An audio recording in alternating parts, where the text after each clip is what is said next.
बिस्मिल्लाहिर्रहमानिर्रहीम। अस्सलाम वालेकुम दोस्तों, उम्मीद है कि आप सब लोग अल्लाह पाक की फ़ज़ल व करम से खैरियत से होंगे। प्यारे दोस्तों, आज की वीडियो में हम बात करेंगे इस चेंज ओवर स्विच के बारे में डिटेल से कि यह स्विच किस तरीके से काम करता है, इस स्विच का इस्तेमाल किन जगहों पर किया जाता है और इसके कनेक्शन किस तरीके से किए जाते हैं। इंशाल्लाह मेरा वादा है, अगर आपने ये वीडियो मुकम्मल देख ली तो दोबारा आपको इस टॉपिक के ऊपर कोई और वीडियो देखने की ज़रूरत बिल्कुल नहीं पड़ेगी। दोस्तों, इससे पहले वीडियो में मैंने आपको इस ऑटोमेटिक चेंज ओवर रिले के कनेक्शन करने का भी मुकम्मल तरीक़ाकार बताया था कि ये रिले किस तरीके से काम करती है। अगर आपने वो वीडियो नहीं देखी तो उस वीडियो का लिंक मैं ऊपर आई बटन पे दे दूँगा। इस वीडियो के बाद आप वो वीडियो देख लीजिएगा, इससे आपको काफ़ी मदद मिल जाएगी। दोस्तों, इसको नाइफ चेंज ओवर स्विच कहा जाता है। इसका इस्तेमाल उन जगहों पर किया जाता है जहाँ पर दो वाट के अलग अलग मीटर हों। मिसाल के तौर पर अगर आपके घर में 2 वाट के मीटर हैं और आप एक एक मीटर को 15-15 दिन के लिए चलाना चाहते हैं तो आप इस चेंज ओवर स्विच का इस्तेमाल वहाँ पर कर सकते हैं। या अगर आपके घर में 1 वाट का मीटर है और एक अदद जनरेटर है तो भी आप इस स्विच का इस्तेमाल अपने घर में कर सकते हैं।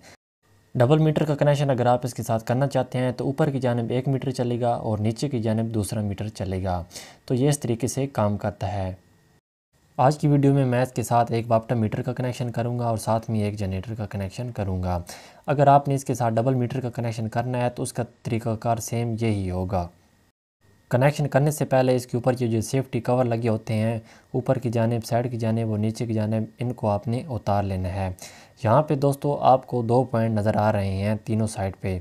तो ये जो पॉइंट होते हैं यहाँ पे हमारी इन सप्लाई होती है और साइड पे जो पॉइंट होते हैं वहाँ से हमारी सप्लाई आउट होती है दोस्तों। और घंटी का कनेक्शन भी हम इस चेंज ओवर के साथ करेंगे। वो वीडियो में आगे चलकर मैं आपको बताऊंगा कि इस घंटी को लगाने का हमारा मकसद क्या था, घंटी की वजह से हम किस बात का ख्याल रख सकते हैं। तो वीडियो को आपने मुकम्मल देखना है दोस्तों। तो सबसे पहले मैं इसके अंदर जनरेटर की वायर के कनेक्शन करूँगा। ये हमारी दोनों जनरेटर की वायर हैं। तो इस तरीके से इसके जो नीचे 2 पॉइंट आपको नज़र आ रहे हैं, इसके अंदर मैं इन वायर को लगा दूँगा। स्क्रू की मदद से इन पॉइंट को अच्छी तरीके से टाइट करना है, किसी किस्म की लूजिंग नहीं होनी चाहिए दोस्तों। अब इसके अंदर हमने मीटर के कनेक्शन करने हैं। ये हमारी मेन वापटा की मीटर की दोनों वायरें हैं। तो इन दोनों को जो ऊपर के दोनों पॉइंट होंगे चेंज ओवर के, इसके अंदर इनको लगा देना है दोस्तों। बस आपने न्यूट्रल और फेस का ध्यान रखना है कि दाएं जाने फेस वायर होनी चाहिए और बाएं जाने न्यूट्रल वायर होनी चाहिए। बाकी अगर आगे पीछे पे लगाएं तो मसला नहीं होता, लेकिन जो इलेक्ट्रिकल फील्ड है उसके अंदर ये कानून होता है कि दाएं जाने फेस वायर लगाई जाती है और बाएं जाने न्यूट्रल लगाई जाती है। तो इस तरीके से आपने सिर्फ सिमत का ध्यान रखना है दोस्तों। जनरेटर की वायर को और मीटर की वायर को हमने चेंज ओवर के अंदर लगा दिया है। इन पॉइंट हमारे कंप्लीट हो गए हैं। अब हमने इसमें से आउट पॉइंट निकालने हैं। तो इस तरीके का मेन ब्रेकर तकरीबन हर घर के अंदर लगा होता है या मेन स्विच होता है। तो इसमें से आउट पॉइंट हमने निकालने हैं। तो इस साइड पे जो चेंज ओवर के 2 पॉइंट नज़र आ रहे हैं, इन दोनों पॉइंट में से हमने एक एक वायर को निकालना है। तो सबसे पहले मैं इसके अंदर न्यूट्रल का कनेक्शन करूँगा। न्यूट्रल का कनेक्शन हमने मुकम्मल कर लिया है। अब इसके बाद हमने इसके अंदर फेस का कनेक्शन करना है। तो फेस वायर को भी दूसरी पॉइंट के अंदर लगा देंगे और इस तरीके से हमारे जो चेंज ओवर के आउट पॉइंट हैं उनका कनेक्शन भी मुकम्मल हो जाएगा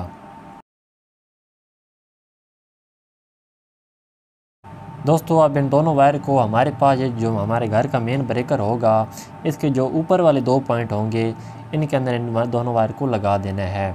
मेन स्विच के भी सेम पॉइंट इसी तरह होते हैं, 2 पॉइंट ऊपर की जानिब होते हैं और 2 पॉइंट नीचे की जानिब होते हैं।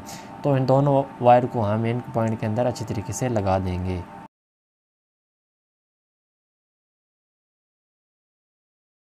दोस्तों। मेन ब्रेकर के यहाँ तक हमारी वायरिंग मुकम्मल हो चुकी है। अब इससे आगे जो हमारी लोड की 2 वायर होंगी उनको हमने ब्रेकर के नीचे पॉइंट से आउट करना है। तो लोड के तौर पर मैं एक बल्ब को इसके अंदर लगाऊंगा सिर्फ आपको समझाने के लिए, क्योंकि लोड की जो वायर होती हैं वो इसी तरीके से इसके अंदर लग जाती हैं। तो इन दोनों वायर को भी आमने सामने जिस तरीके से ऊपर फेस वायर को लगाया तो नीचे भी उसी के सामने फेस को लगा देंगे और फिर न्यूट्रल के सामने न्यूट्रल वायर को लगा देना है। तो इस तरीके से हमारे जो लोड की 2 वायर होंगी वो भी मुकम्मल हो जाएंगी दोस्तों। यहाँ तक हमारी वायरिंग मुकम्मल हो चुकी है। अब हमने इसके साथ घंटी के कनेक्शन करने हैं। दोस्तों, इस घंटी को लगाने का मकसद ये होगा कि जब बिजली वापटा की चली जाएगी और हमारा घर का लोड जनरेटर पर चढ़ रहा होगा, दोबारा जब बिजली आएगी तो घंटी की आवाज़ से हमें ये मालूम हो सके कि बिजली आ चुकी है। हम जाकर जनरेटर को बंद कर देंगे और घर की जो लोड होगा इसको दोबारा मीटर के ऊपर मुंतकिल कर देंगे। दोस्तों, घंटी की वायर के साथ मैंने कनेक्टर को लगा दिया है।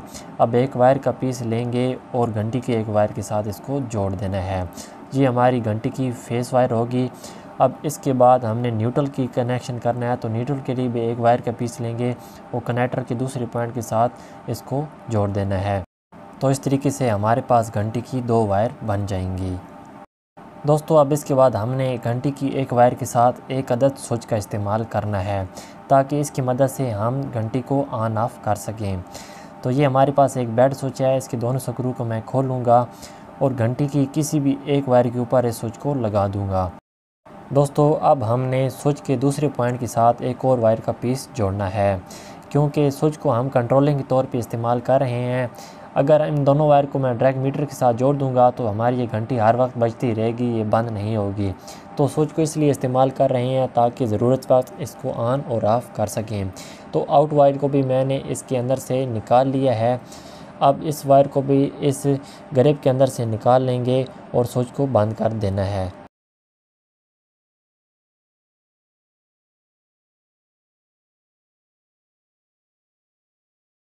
दोस्तों, अब घंटी की दोनों वायरों को हमने जो चेंज ओवर के ऊपर वाले पॉइंट पे जहाँ पे हमारे वापटा मीटर की दोनों वायर इन हो रही हैं उनके साथ इन वायर को जोड़ना है। फेस वायर के साथ फेस को जोड़ देना है और न्यूट्रल वायर के साथ न्यूट्रल को जोड़ देना है। तो इस तरीके से घंटी के कनेक्शन भी मेन मीटर के साथ मुकम्मल हो जाएंगे। दोस्तों, चेंज ओवर के सारे कनेक्शन हमने मुकम्मल कर लिए हैं। अब इसकी फ़ाइनल टेस्टिंग कर लेते हैं कि हमारा ये चेंज ओवर किस तरीके से काम करता है। ये इस वक्त आप देख रहे हैं कि सेंटर में ऑफ पोजीशन पे होता है। ऊपर की जानिब मीटर की जानिब करेंगे तो ये हमारा लोड ऑन हो चुका है। ब्रेकर को ऑन करते हैं तो आप देख सकते हैं कि हमारा बल्ब रोशन हो चुका है। हमारा बल्ब इस वक्त ये वापटा मीटर के ऊपर चल रहा है। अब इस लीवर को दोबारा मैं नीचे की जानिब करूँगा तो हमारा ये जो लोड होगा ये जनरेटर पे ट्रांसफ़र हो जाएगा। मतलब कि अब ये जनरेटर पे हमारा लोड इस वक्त चल रहा है।